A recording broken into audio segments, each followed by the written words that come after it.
The first thing you got to do is pray. Surprise, surprise. Okay, you got to pray.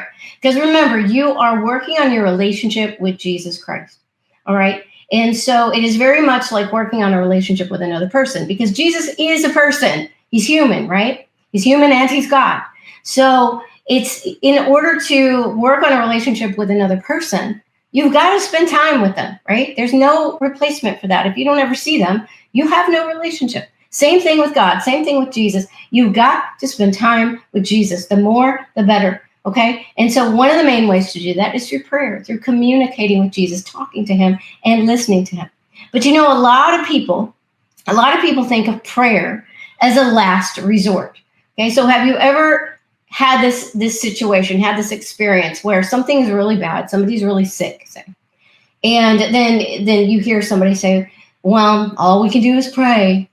All we can do is pray about it, as if as if doing anything else at all besides prayer would be way, way better, would be a preferable alternative than, oh, just praying.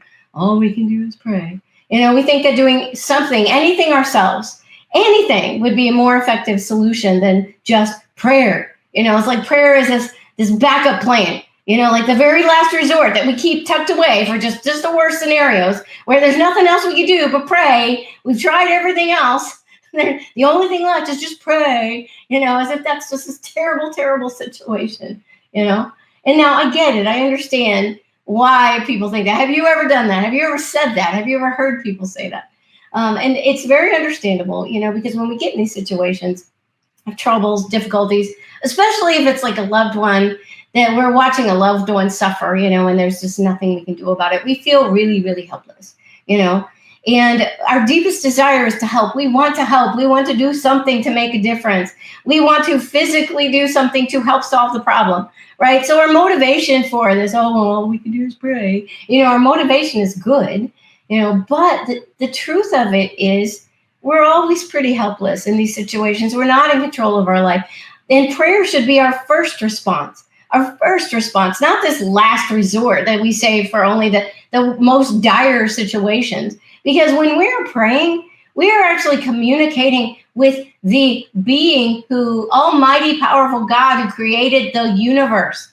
We are communicating with God, and he promises he will hear us, and he will listen to us, and he will respond to us. He's the most powerful entity that exists, and we are able to communicate with him. Prayer should be our first option. It should be plan A, because anything we could accomplish on our own, it pales. It pales in comparison with the massive force that is our God, okay?